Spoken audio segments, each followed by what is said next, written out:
Welcome to a gear dilemma video. So a lot of things been coming out lately for this purposes of this video, namely the things swimming around in my head right now are the R6 Mark III and the C50. So I'm in the market for a new primarily video camera. We'll talk about that. A little bit of a backstory slash history about just like what's in my head, where I'm coming from, and what's important to me.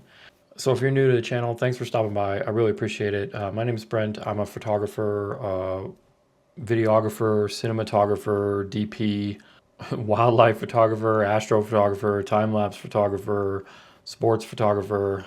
Point is, I wear a lot of hats in the creative world. And Camera Lady and I, we own a production company where we do photography and commercial video work for clients, mostly in the outdoor world, tourism and action sports, events, music, all that kind of stuff. So Camera Lady and I run that together. If you're new here, Camera Lady is my wife. Her name is Brittany. She came up with the Camera Lady moniker, the persona. I know some people who don't know or who haven't known us get mad at me sometimes for like degrading her, calling her Camera Lady. But she came up with it. It was her idea. She's totally cool with it. I digress. So that's where we're coming from. We're not just YouTubers. I'm not. I don't just do YouTube for a living, although it is a big deal. That being said, we do a lot of video work, and we have never owned a cinema camera before, other than that guy right there. That's my 1DC, and it's very old and very dead. It does not work, so don't give me any crap for sitting it on top of a speaker. I know. It's just studio ornamentation now. But when we do like big client work or anything like that we can't use these mirrorless cameras. I'm filming on the R5II and we have an R6II. When we need something more like client-wise, then we'll rent cameras, whatever. So I've experience with a lot of the cinema cameras, especially Canon, but also a little bit with Red and stuff like that. But with where we're going with our company and with the YouTube and all of that stuff, I've just lately really been wanting to get my own cinema camera and just get something better for video than even an R5 Mark II, especially because when Camera Lady is filming, we're usually using she's filming on the R5II as of late, as of like the last few months or whatever. But because of the nature of the YouTube channel, especially if I'm doing wildlife or if I'm doing some sort of photography that requires my R5II for me to be using it, then we have to film with the R6II. And that's a bit of a downgrade from the R5II. And both, no matter what, the biggest thing that we've had a problem with is in mirrorless cameras or just filming in general has been the lack of a fan. So like stepping it up to a cinema camera already puts me in favor of a C50 over an R6 Mark III. But I also just kind of want to talk about some of the differences and like where I'm at with thinking about like what matters to me as a hybrid shooter. In an ideal world, I would definitely get both. I would get the C50 and the R6 Mark III, and maybe eventually I'll have them, but I just can't afford that right now. I've seen quite a few people online lately in various YouTube videos, comments, forums, these kind of things, saying how like the R6III and the C50 are basically the same thing and that the R6III is actually better. That is definitely not my opinion. So the biggest reason I think why people are saying that, and my hot take is the opposite, is IBIS.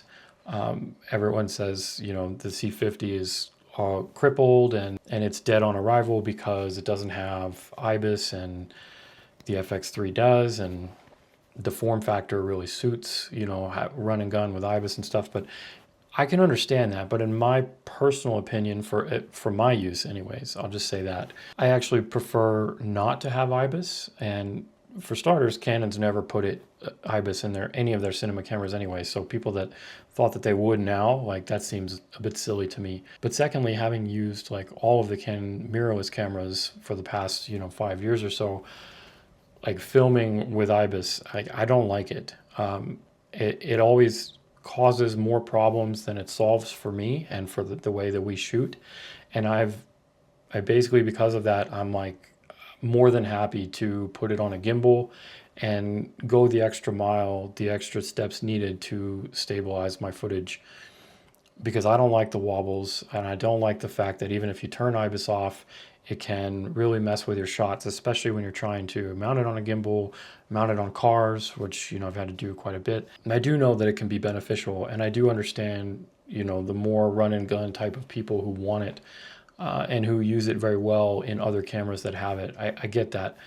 It's just not for me. So personally, IBIS isn't a big deal for me. So that already takes a big advantage out of the R6 Mark III. And then the EVF, same deal. Like, I think I do enjoy actually doing video through an EVF, like with the R5II and stuff like that, especially outdoors, because I am outdoors a lot. It is nice, but to me, it's not a deal breaker. A lot of people I've seen their issue with not having an EVF for the C50, calling it a hybrid camera because it does do photos and it's got the same sensor as the R6III, and it can do, has photo mode, and it can do the burst, the 30, 40 frames a second or whatever it is. All the things that the R6III can do for photos, the C50 can do, but without the EVF. And I understand in terms of pure photography, that is a big cripple. But I think where most people are complaining about that is that if they want like an all-in-one camera, and that's where, again, my situation is different. I couldn't care less because I'm always going to have a dedicated photography camera on me. I'm always going to have like the R5II or the R6II or my OM1 Mark II or, whatever, like an R8 something.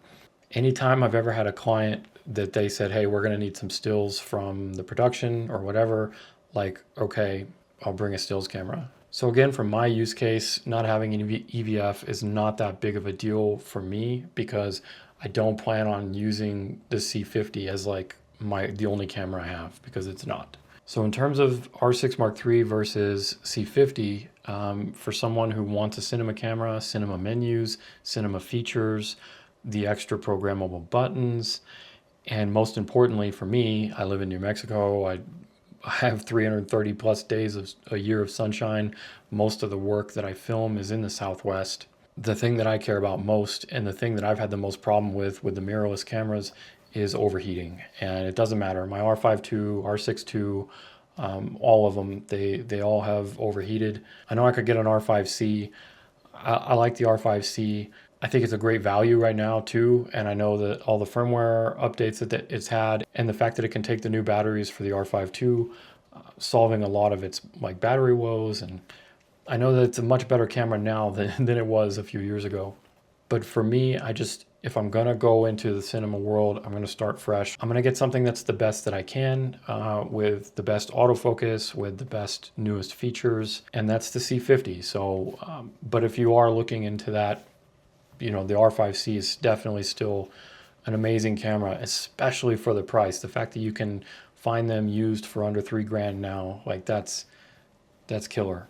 Another thing that people are really stoked on for the R6III is like open gate. And when you're looking at mirrorless cameras, comparing those two specifically, R5II versus R6III, open gate doesn't really matter too much to me in terms of how most people are going to use it, which is primarily thinking about open gate giving you more screen real estate and being able to crop for vertical, and then, have just more screen real estate basically.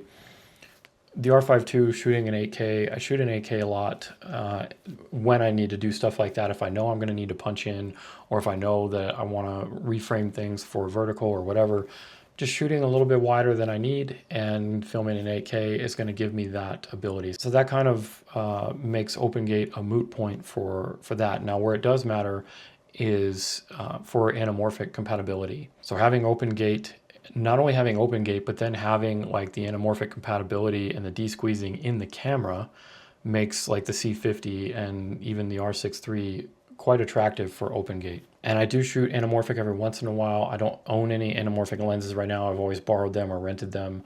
But that is something that I will look into getting here in the future if I'm going to be stepping into investing in my own cinema gear. The other downside to me for the OpenGate for the R6 Mark III is that I don't think it can do OpenGate if it's not RAW.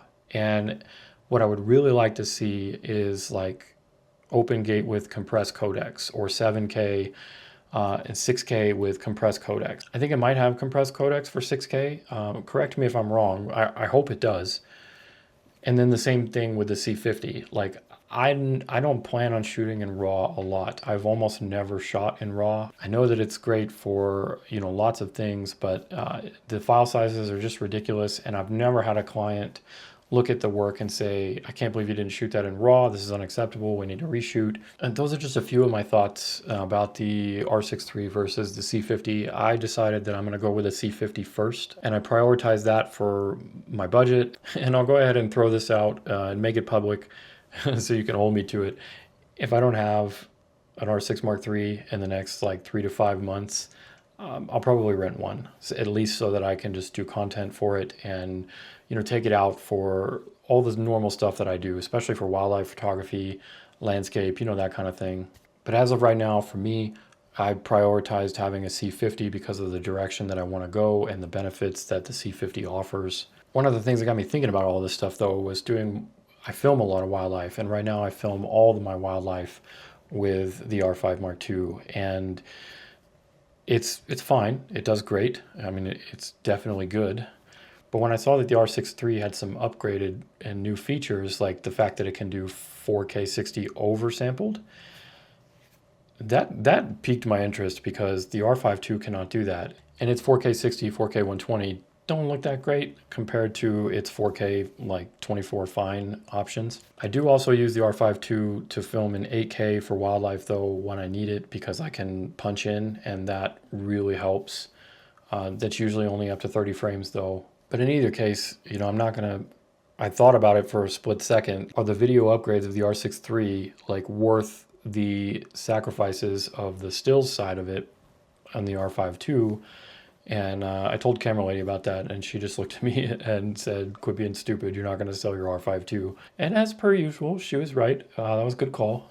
She's definitely much more logic oriented than I am, and it's really good because she keeps me in check. So bottom line is, if you're someone who like wants to do mostly video and you're looking at a main video camera, I definitely think the C50 is going to be better than the R6 Mark III. But if you're someone who wants to do like hybrid shooting, lots of video, but also lots of photography, run and gun stuff, you don't have gimbals, all that kind of thing, then obviously the R6 Mark III with its IBIS and its CBF it's going to be amazing. And I think for 99% of people who want to do video, the R6 Mark III is going to be amazing. All right, I think that was everything that was in my head, and I'm pretty sure, that's definitely not everything that's in my head. My head is pure chaos. Maybe you found that interesting. Maybe you can relate to my line of thinking. Maybe it will help you just in some way think about something that you haven't thought about before for your own upgrade reasons or necessities. That being said, though, there will definitely be some content coming on the C50, and everything that I will be shooting moving forward will probably be on the C50 as my main rig.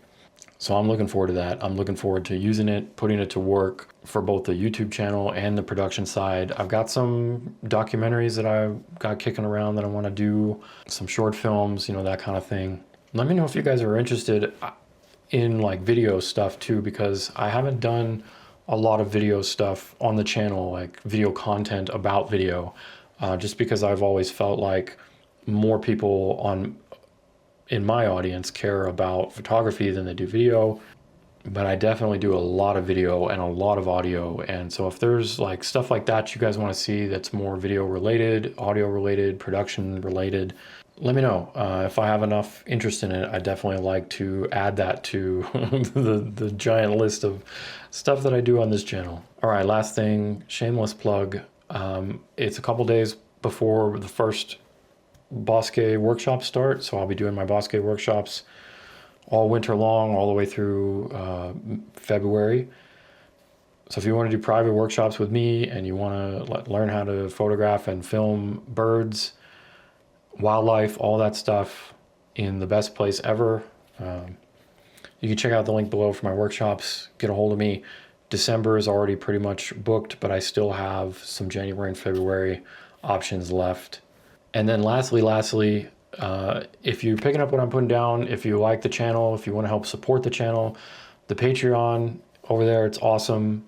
You have direct access to me through direct messaging, chatting, extra content, ad-less content, all the videos that are on the YouTube channel I put up over there, ad-free, all kinds of stuff. Just Patreon has just been absolutely incredible for me this year. That's actually all the money that I saved up from Patreon this year is what I'm using to buy the C50. So I'm pretty stoked about that.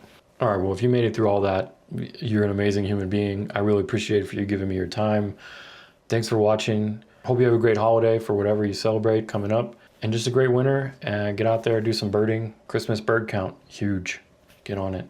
Citizen science is amazing, and birding is a great excuse to get outside. All right, that's it. It's chat time. Thanks for watching. I'll see you in the next one.